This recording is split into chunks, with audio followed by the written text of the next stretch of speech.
Illinois faces some big challenges. Today, you're about to hear a truly honest analysis of the problems we face. Equally important, you'll also hear an in-depth discussion of some practical solutions. This is your radio source for stories, the insight, and the answers you won't hear anywhere else, not in the media, and not coming from Springfield.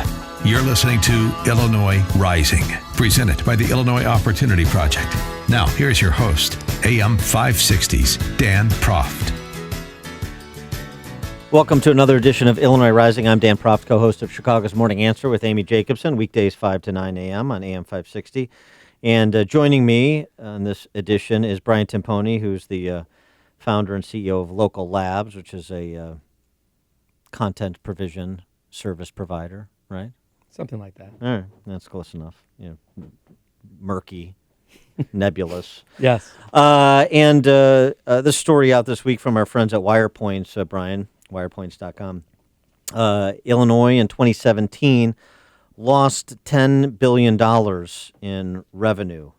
In other words, its position, financial position, $10 billion worse. Ostensibly, that's largely from people leaving and taking their economic resources with them, taking what they earn with them. Spending too much. Accumulating debt by not paying bills and then paying exorbitant interest rates to the people who you're not paying. And yes, as you point out, it's a balance sheet number. It's the assets minus liabilities, right. But so part of it is obviously the government spend side, and part of it is the revenue that isn't there from the people that who aren't here anymore. Right. So we just need to raise taxes higher, right?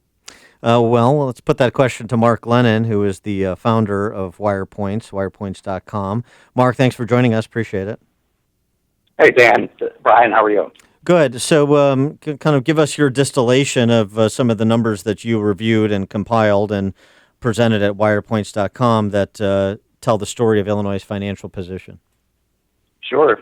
Straight into the abyss at a rate that nobody seems to understand in Illinois, and is certainly not getting reported properly. It's basically a simple profit and loss statement that the government does every year. And these are actual financial statements, not phony budgets. Looking backward at the past year, these are audited financial statements.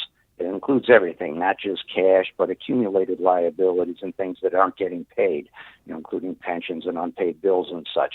So it's actually not just revenue. It's not all lost revenue. It's the bottom line on profit and loss. And it shows a loss of $9.9 billion, almost $10 billion.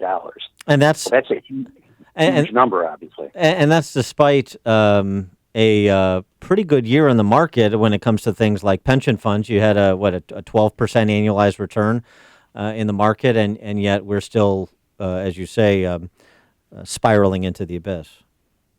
That's exactly right. The largest part of this is usually growing losses in the pensions, growing liabilities in the pensions.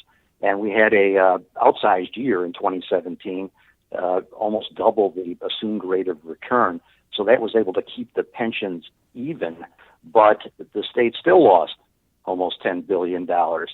So when we return to normal returns in the stock market, you can expect those pension losses to resume again, and the situation will worsen at a faster rate. So, Mark, this is Brian. What are the solutions being proposed here? I've read Ralph Marteri, the brilliant union economist, has suggested that we can just amortize out our debt farther, and that solves the problem. Others want to raise taxes, perhaps under the logic that wealthy people they want to pay more, and maybe more come here to pay more. What are the other solutions you hear, and what do you think of their veracity? Well, reamortization, whenever you hear that word reamortization, just think can kick. It's really just like going back to your bank and saying, hey, look, I can't even pay interest on my loan, so just accumulate the interest and put it into some back years, maybe with a different schedule. Mr. Martier wants to put it on a fixed annual payment, fine. But the point is that you're going to reduce current contributions to the pensions because we can't make them, and thereby make the ultimate liability larger because this literally compounds every year. And by the way, there's an interesting sort of overlap where maybe everybody's kind of in agreement on can kicking. We artificially lowered the pension contribution this year, so we're sort of pursuing a just don't fund the darn things strategy to some extent already, which is kind of what Mark Deere ironically is calling for, even though he won't put it in those terms. Give us a sense give us some context to the problem too. I mean, you're talking about $9.9 billion negative position in 2017. What does that mean in terms of Illinois' overall financial wherewithal? Well, think of it this way: the total revenue this year will be about $38 billion. So imagine if you had a company that was sustaining losses of equal to a quarter of its income year after year. By the way, this goes back to 2001 or so was kind of the last good year we had coming off of the dot-com boom when the economy was zooming. But we have lost $107 billion of net worth at the state level over the last 10 years. So these are just incomprehensible cases of loss that no private sector company would be able to sustain. Democrats' answer to that is that this is obviously just a revenue problem, as Brian was alluding to, and so one thing we can do is address the revenue problem by increasing taxes, going to a graduated state income tax. Yeah, this is really infuriating. What I hope everybody does whenever they hear the phrase progressive income tax come up, say put up or shut up. Give us the specific proposal that you want, who you're going to raise this money from, and how much in revenue do you think this is going to raise. It won't raise that much revenue. You can make an argument for fairness about this, but the Democrats are positioning this as the cure-all for our financial situation. It's not.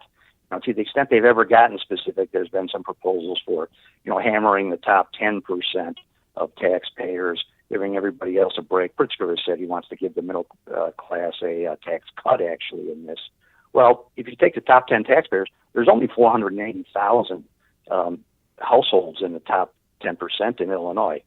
And just do some simple division. Divide those numbers that I just described and all our other problems by those 480,000 people. You get an astronomical number that they would never put up with. So, in truth, some reasonable progressive proposal would raise maybe $2 or $3 billion. That would barely put a dent in our problem. Mark, you're a bankruptcy expert in addition to other things. This number suggests, right, that the state is insolvent, but we can't file for bankruptcy. What happens when an entity is insolvent but can't file for bankruptcy? Can you describe the process and who actually is paying for this? Because someone's paying. Yeah, it ultimately would become chaotic, but initially it's just grossly unfair. The losses are distributed irrationally. The whole purpose of bankruptcy is to allocate the losses, give everybody a haircut in proportion, or maybe adjusted to reflect some equities that you want to accomplish. But we're not doing that. So, bondholders are getting paid in full, and they're playing the insolvency game smartly by taking liens and mortgages on all the assets, so they're going to be kept whole.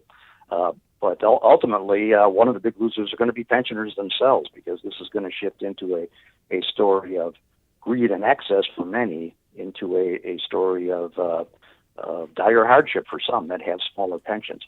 And let me emphasize, too, this isn't just the state level. You've got a similar story certainly for Cook County, Chicago Public Schools that also have crashing net worth over the last 10 years. And from municipalities across the state. It's a similar story almost everywhere. One of the arguments you often hear in terms of pushback or the effort to dull the blade of the numbers that you've been describing is to say, well, look, other states are experiencing the same things, so Illinois is tethered to the rest of the nation, and other states have these problems with unfunded pension liabilities and high tax rates, too. It's not just Illinois. And look what we get. We have this great city of Chicago, and we have the arts and cultural offerings, and we have this transportation infrastructure. So, the net of this is Illinois is not much worse for the wear than a lot of other states that are, grappling with a changing global economy. How do you respond to that?